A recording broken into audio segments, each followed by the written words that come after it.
She is, looks like she's ready. I will call the meeting to order and a roll call, please. Humke, Present. Thompson, Here. Engel, here, McGraw, absent, Knadler, absent, Schrader, here, Wasorick. Here. All right, we'll rise for the pledge. Pledge allegiance to the flag of the United States of America and to the republic for which it stands, one nation, under God, indivisible, with liberty and justice for all.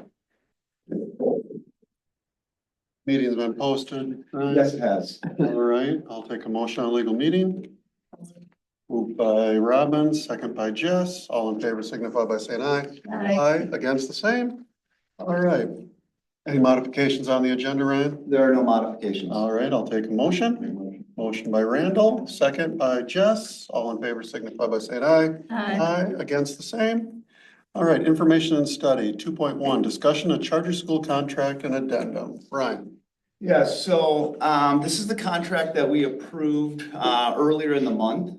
However, right after the board meeting, I believe it was the 21st, we went to the WASB conference, and at the WASB conference, that gives us an opportunity to really network with every district across the state, network with every vendor that we use within our district. And while there, we learned some powerful information about what we want to add to this contract to make it a stronger commitment between the district and the charter school. And also some language that we needed to add per DPI, because we are pursuing this grant to support some of the resources and funding that's going to go in place to this, because this has to be a win-win situation. This isn't an area that we're saying the district is going to profit off the charter school, nor are we looking for the charter school to profit more than the district. These two entities are working together to provide the best educational experiences for the community of Dodgeville as well as the surrounding areas, because the charter school does offer different things that we can do in the online components for more students. And so it does allow us to market that way. So we needed to have this meeting so that we can submit this to DPI by the 1st of February. That puts us in the approved list by DPI of charter schools in the state of Wisconsin. So it builds credibility to what we're doing. The other part is there's some things in here that just really solidifies some of the billing components, because there are some concerns about how are we going to pay for this? How does this get funded? And it is one of those things, a lot of these things we provide internally, and I'll use an example like Dodger Care. Dodger Care exists, but yet we bill them for different services that we're providing to them. The charter school will be the similar case. And so that was the last page on the table. That table was some figures that we're approximating. Everything we build the charter school for will be based on the number of students that they have. We're anticipating 51 students. That is our goal right now. If it's less than that, we just adjust those numbers accordingly. Depending on the number of students we have, will depend on what size grant we can apply for. So that's where the open enrollment period coming up here next week will open up. Then we'll see that all the way through April 30th to determine, how many students do we truly bring into this charter school. The other component that I want to remind everyone is these students all are part of the Dodgeville School District. So when we talk about the revenue limit worksheet, they all come into our formula. Then we'll subset the dollars that we need to use to run the charter school from there. But it builds to our internal base, every student that registers into this school, both the charter and the Dodgeville Public School here. So that's just one of those things that I know people were, I know it's questions we've had. And that was one of those things that WASB connected with our legal team. So our legal team has looked at this contract now and gave some guidance. So there's a couple changes that we modified there. The Rural Schools, Charter Schools Association was there, connected with them, and they gave us some guidance on some language that just makes it a more seamless process. The other part that I'll emphasize with, we brought in Tim from CISA 9. Their team was at the WASB conference. There's lots of charter schools. There's contracts that make charter schools really effective.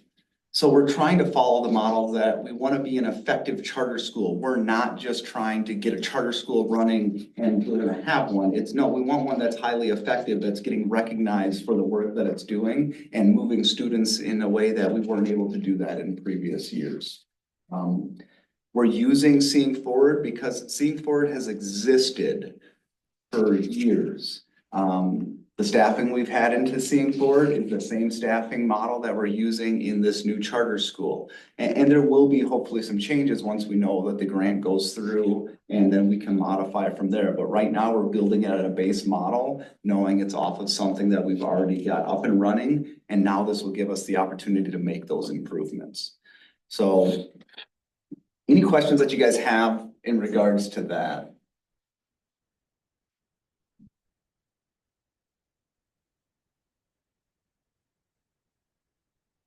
Anyone have any questions for Ryan? I would just have a question on some things that are in here, but not.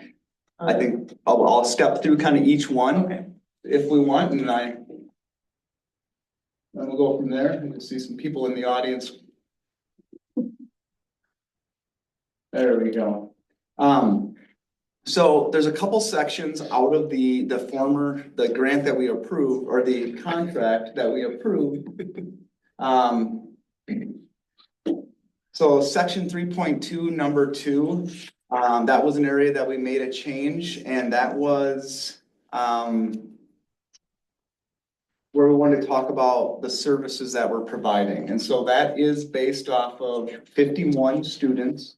If it goes higher or lower, that will adjust it. So when we look at the secondary level, we went from how many students do we have in the district? If we have 1,032 students in the district, the percentage of salary we took was 51 out of 1,032. That's the percent that would get applied to the charter school. So things like payroll did 51 out of 1,032. Infinite Campus is a per student rate. So we did the 51 out of 132 and figured out how much are we charging based on a number of 51. That chart is recommended. As we get closer to finalizing the number of students, those values will change. So it just depends on there.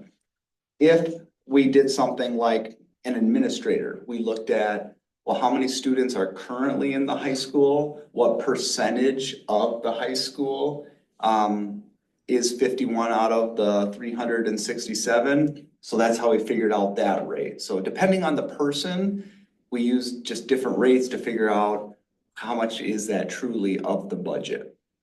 Then where that comes into play is the district's budget gets reduced by that much. So our expenses go down because we're earmarking who's getting paid out of the charter school and who's getting paid out of the district. And so that's how we get kind of that cost neutral side on things. Number 2, the second change was the table of policies. One of the things there is to point out that was a may be modified.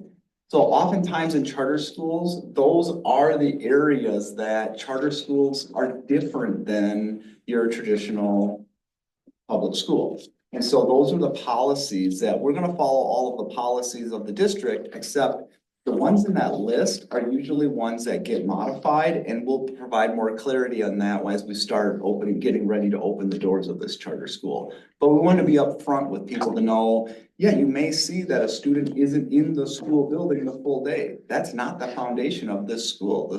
The foundations of this school is, yes, there is instruction in the classroom. Some students might be in the building the full day, but they'll be in the building for part of the day. We have to remember this school is emphasizing community-based as well. And so they're going to be spending time out in the community. And so we have to change the language in our policies that they're not going to be in the building the whole time. The length of periods. And so there's a list of different policies that could have changes to them. And we want to be upfront with the board and the community about, yeah, this is going to look different in some areas. The third thing that we changed was 5.10. It originally stated April 1st, but knowing we're going into referendum, knowing we're not going to have the final number of students who have signed up to this until April 30th, we moved it to May 15th. That'll give us some time to sit down and finalize the budget. And so that was one of those, we moved that back, and if we were normally up and running, they would say April 1st is normally when you want to have a tentative budget ready for the next year. But knowing this is our first year, we don't want to do that right now, and because we've got different things going on, we're going to move that to May 15th. The last thing, this is one that is very much determined district to district. One of the things that in talking with our legal team that I really liked was when we look at this budget, some districts have said, nope, every student that signs up, all state aid goes straight to the charter school. Some will say, nope, it's $110,000. We're gonna give them $110,000 and they have to make that work. The districts that have gone really well is you create a partnership, and the partnership sits down between, you have the board presidents, so the governance board president, your school district board president, and then you have the two heads. So you would have the superintendent and the lead or the lead administrator of the charter school. They come together and they work through what is the funding model we're going to use in order to keep the building or both the charter school and the district going forward. And so that's the language that we added. It sets up the partnership versus saying, nope, this is all the money you're gonna get, or you're gonna get all of the money. We're not there yet. Down the road, it would be nice to see that, yeah, those things are both thriving and going forward, and the districts work really well that way. We want to have a little bit more of a conversation around how that's going to look. So those were the 4 main points. And then at the end, there is a worksheet that just kind of outlines recommended things that we have put down of, here's how much we're going to be either billing the charter school for, or this is what it's going to cost in order to do it. The grant cannot pay for staffing, but the other items in there, supplies, resources, there are things in there, and training are definitely things that the grant can pay for. How much is the grant for?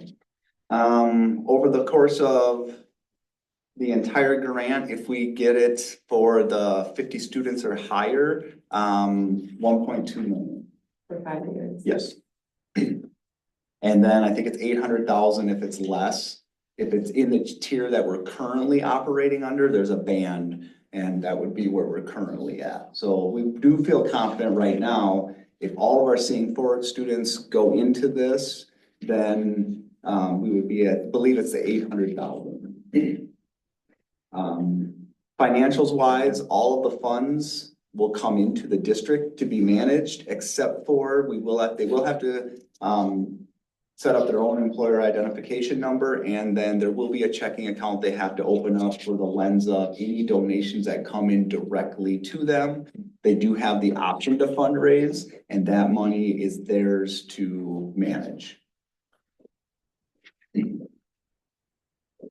you say 1.5 or 1.2? 1.2. 1.2. Is that per year? No. That's over the full term. Okay.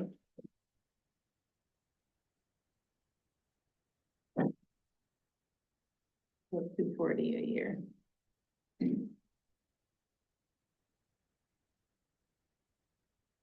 Amy, were my numbers accurate on that one?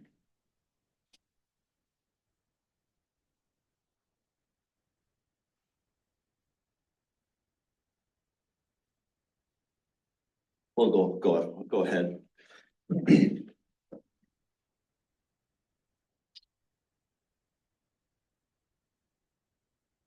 Other questions that you guys I have? have a question on the chart that was added in the middle of the Yep. thing. And they all kind of revolve around the same question, but one was the governance board or overseeing the employment and hiring, the instructional material approval, and the approval of all textbooks, assessments, and courses. Is this something like that internally would be vetted and brought to the board for the actual approval, or the board is part of the decision making on what is? So the board is a part of it, yeah. So, and it would be the charter school, the governance board is a part of that. So those are some of the roles that we step out of now, and they have to take on that component and guide this school. Now, we oversee that they're making gains, And if they're not making gains, then we can step in and override things or provide guidance. But it is one of those that the governance board, so the board of that charter school has to take on these responsibilities. And that's part of what has to happen in order for the grant to be in place as well. So this assumes that somebody, at least one person on the board would be pretty well versed in like the hiring process and interviewing and And knowing we'll what. provide guidance in that, and we'll be engaged, and then there will be our staff as a part of it, and administratively wise, we'll be a part of that. But it is one of those that this team has to take that responsibility on. And in terms of like just making sure the teachers are qualified and have the right credentials and all of that, that's also on the governance. Yeah, yes, it's on them. However, we do run the background. We will be a part of that as well. But it is, the full responsibility does lie on them. So Ryan, can you hear me now? Okay. Okay, so the figures are correct. What was the other question that you had? I wanted to make sure that the numbers were accurate is what I wanted to ask you, to make sure that I had them correct, and I did confirm that online. Okay, and then like the other thing, like as of right now, we're looking at still doing like the same testing that the regular Dodgeville School District would do in the sense of progress monitoring and so forth with the students. So there's no, at this point, any change in any of those things. And I would say as of right now, the governance board, everything is going forward using the same standards, benchmarks that we've had. It's all added things that we're adding to it. So it's additional things that are being done, and I'm not, right now, I haven't seen the subtractions of things. Has the governing board found any more people to take part in the governance part? Yes. So as of right now, we'll have our meeting Monday night. And I think I can go public with this. Dan Prohaska is joining the team. Okay. And so we are still looking to go to 7. So we are currently, that would put us at 5. And it's just a matter as the word gets out. Dan, I think, saw it in the Chronicle and reached out to us, and we're excited to have him on this team. He's educator, lives in our community, has had 2 kids go through the district, been very active in the schools. He's an educator out of Iowa Grant. Okay.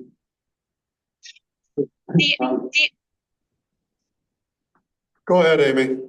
Sorry, Mike. The other thing, after talking to season 9 and some of, I was on a school visit today, I'm coming back from it, is that I really encourage the board as authorizers to start attending, if they can, those meetings that happen once a month virtually.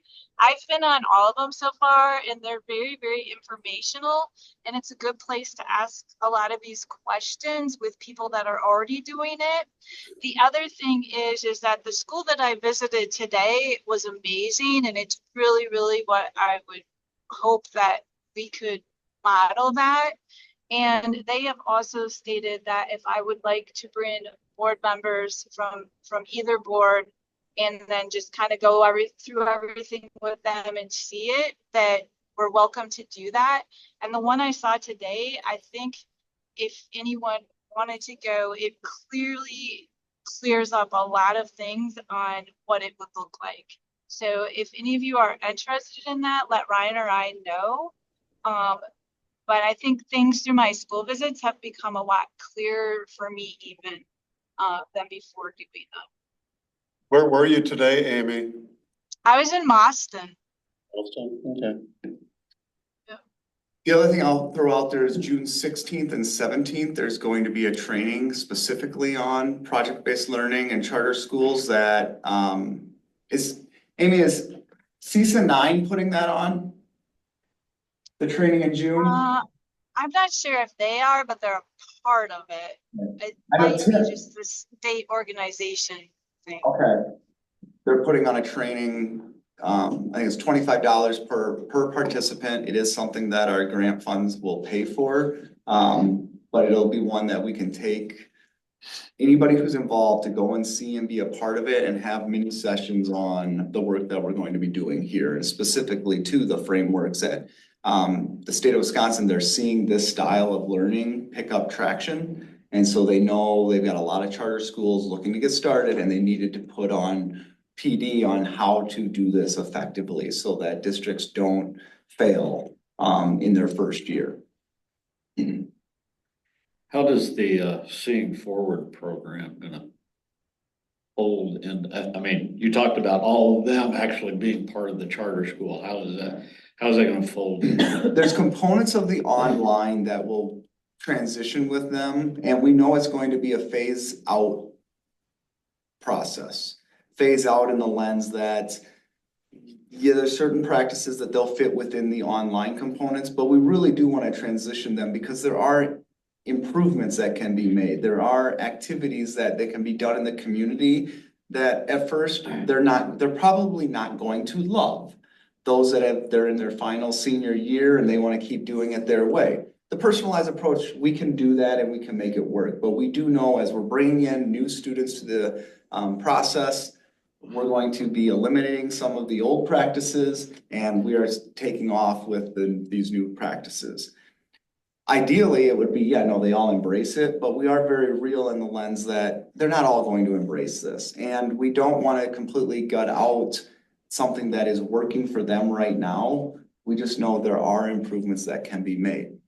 When I met with Clark Street in Middleton, one of the things that they found was, you know, they made a clean cut, nope, this is the way we're doing it. They lost students over that. Then they had to rebuild Clark Street, their all at-risk program back into the traditional school. That's not our goal here. Our goal is to shape their educational in a different way so that we eventually become, no, we've got two ways we do things here. One in the charter school and one in our general instructional models. And that the Seeing Forward concept isn't something we're doing here in the way of the past. There's a new way of doing it. The only component would be or you're more of a strictly online, and that could look differently, but it's not going to be the way that it's been currently. 4 years from now, it will look that we won't be talking the same way anymore. Okay. All right, anything else? Any other questions?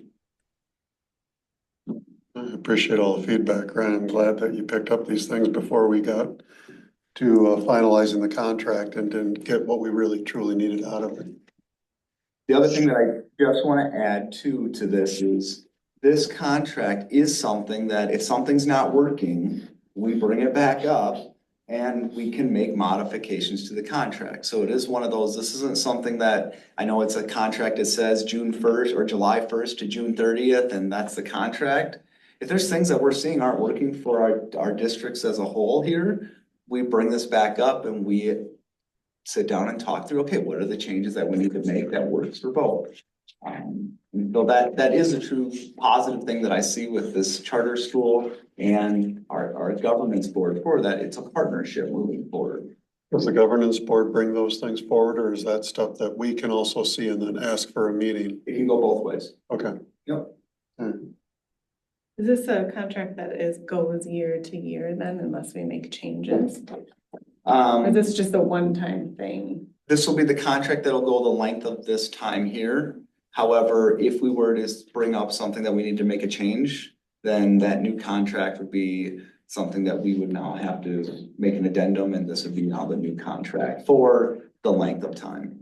And Brian, I believe that there'll be some paperwork that needs to be submitted every year to DPI as well I just on was others. about the May 15th date, if we wanted to say that's May 15th for this year and then reverting to April 1st going forward, or if that is something that we just, doesn't matter, we're just gonna. I think we're on gonna this do one, that. our goal should always be April 1st, Yeah. and then we're done by May 15th. Yeah. So for me, I'd say no, don't worry about that one. It's we met the May 15th deadline. Yeah. Plus you can pretty much go just about any time during the year at this point. I think the April 1st date was more so for kind of deciding staffing because of the dates that go along with offering contracts and so forth. Right. Yep. Okay. Anything else that you have for us, Ryan, on the discussion? That would be it. Okay. Scott's probably here just to listen in on the conversation, correct? Or is there anything that you have to offer, Scott? Oh, I don't have anything in particular that I need to offer, Okay. no. All right, I'm here if you have questions, but I'm learning too. right. I think we're all learning in the process, but I'm glad we have experienced educators also on your side. The learning that you've gotten so far, you're comfortable with how everything is being set up, correct? Oh, yeah, I don't have any issue with how things are being set up. Okay, I think what it's gonna look like, good. nobody really clearly knows. No, I think that's Each charter school is a little different, normal. right? That's normal. Mhm. It's also normal when you change curriculum in a public school. Yep. So to not know is normal. And to try and explore and balance the time and figure out what's best, Mhm. not to erase, and start over. Right. But to build on, there have been successes. Mhm. And so we need to build on those and make the program a little bit more. I can use the term rigorous to a certain degree, but I really think we're looking to make the process and the program more flexible to meet needs, to meet the varied needs that are often a little more in-depth or extreme than what perhaps a regular classroom might Right. need for his or her students. So that's our goal. That's what we're looking at. And we're just starting to play with all the stuff. Good, great. I mean, that's what I like about the idea of the charter also is that we're actually gonna reach those students that don't work well in a standard classroom with 20 to 30 other kids. We're gonna find a way to offer them the exact same stuff in maybe a little bit different way. But everyone's gonna get the same testing, same curriculum, just how we offer it. Yes. I think it's gonna do us really well. Okay. All right, thanks, Scott. Thank you. All right, that's ends discussion then. We'll go on to action items. 3.1, consideration of approval of charter school contract. Ryan. Anything? I'll make a motion to. approve the I have a contract. motion from Jessica. I have a second from Randall and a roll call. Humke, Yes. Thompson, Yes. Engel. Yes. McGraw, absent, Knadler, absent, Schrader, yes, Wasorick. Yes. All right, passed. Here we go. I think it's gonna be a really good program for the district. I'm excited to see how it works out. Likewise, I think it's a great investment for Mhm. us. And what I've heard in both, any school I talk to, it challenges both, which is a good thing. There's a healthy balance in having a challenge there, and you're gonna keep learning on strategies. It's gonna provide professional development for the entire district. And so it's just gonna be something, one of those things that will have, things that don't always go well. That's normal. Mhm. However, we've got a team here to work through those things and improve every day. So looking forward to it. We have supports around the state that are willing to help us out, so I think all in all, it's all positive. All right, any reminders or announcements, Ryan? Just next week, we've got, charter school, is going to have a meeting on Monday evening, 5:30. I believe so. And then Wednesday night, we have our committee meetings. Tuesday night, just to play in the middle there, Tuesday, I'll be heading to Ridgeway and having some conversations, so we'll be getting that out on social media. And then also check out the referendum landing page, as we're gonna start digging deeper into the referendum. And we'll have Baird coming in and talking to us hopefully later in the month, so that we can get a better picture about where we're heading, and what we can do, and the strategies we can put in place. Okay, that charter school meeting, is that in this room? Are they gonna use this as the board meeting? Yep. Okay, All right, Brian, also, if you want to mention the registration for charter school. Well, registration for all is, but Right. specifically the charter schools will begin, is that the third, correct? Yeah. So beginning February 3rd, open enrollment period opens up in the state until April 30th. okay. All right, well, with that, I will take a motion to adjourn. Motion by Robin, second? Jess? Nobody wants to do it. All in favor signify by saying aye. Aye, against the same, and finished at 5:30. Thank you, Pat, and thank you, Amy, for being online with us tonight.